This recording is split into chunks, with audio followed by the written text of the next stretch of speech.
વિદ્યાર્થી મિત્રોના સવાલ હોય છે કે સર અમે કઈ એકેડમીમાં એડમિશન લઈએ. જો મિત્રો, તમે કોઈ પણ એકેડમીમાં એડમિશન લેવા જાઓ એની પહેલાં તમે કઈ બેન્ચ માટે એડમિશન લો છો, ભૂતકાળમાં એની કોઈ વેકેન્સી આવેલી હોય ને આ લોકોએ જો એની કોઈ બેન્ચ ચલાવેલી હોય તો એમાંથી કુલ કેટલા વિદ્યાર્થીઓ પાસ થયા છે એ તમે પૂછવો પહેલાં.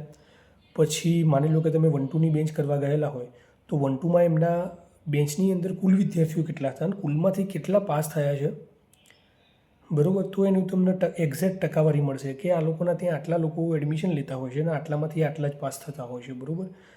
એટલે આ તમામ માહિતી લઈને તમે જાઓ, બરાબર. એવું નથી હોતું કે ભાઈ ફી ઓછી હોય તો ત્યાં સારું ભણાવતા નથી હોતા.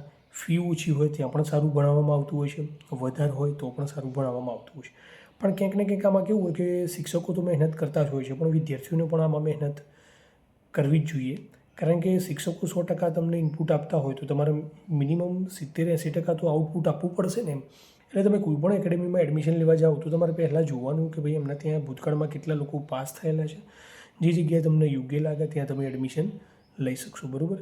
હવે ઘણા લોકોના સવાલ પણ હોય છે કે સર અમે ગણિત માટે શું કરીએ, અંગ્રેજી માટે શું કરીએ. તો જો મિત્રો, ગણિત માટે યુટ્યુબ પર તથા ઓફલાઈનમાં ઘણા બધા સારા શિક્ષકો ભણાવતા હોય છે, બરાબર. તમને જે જગ્યાએ યોગ્ય લાગે ત્યાં તમે જોડાઈ શકો છો. એવું નથી કે ભાઈ આમાં કેવું હોય કે માની લો કે હું તમને બકુલ પટેલનું એક્ઝામ્પલ આપું. બકુલ પટેલ ભેંસકી પાઠશાલાવાળા સર, તો મારી દૃષ્ટિએ બરાબર ભણાવે છે.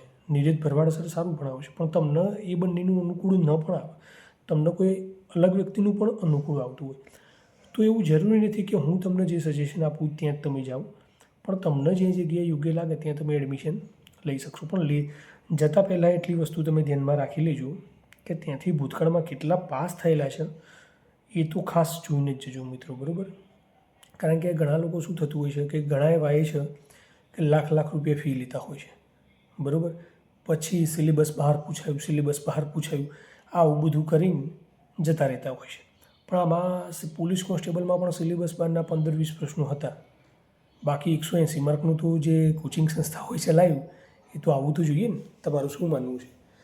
તમારા જે કંઈ વિચારો હોય એ વિચારો ચોક્કસથી આપ કોમેન્ટમાં જણાવજો કે પોલીસનું જે પેપર ગયું એમાં 200 માર્કમાંથી 20 માર્કના પ્રશ્નો સિલેબસ બહાર હતા, બરાબર.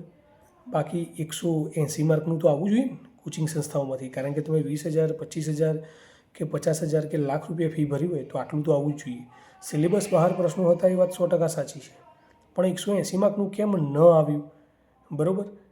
એ તમે થોડુંક વિચારજો અને એના પછી જે તમારા મંતવ્યો હોય આ વિડીયો પર એ ચોક્કસથી મિત્રો તમે શેર કરજો. હું તમારા રિપ્લાયની રાહ જોઈશ. ઓકે, ચલો મળીએ કોઈ નવા વિડીયોમાં.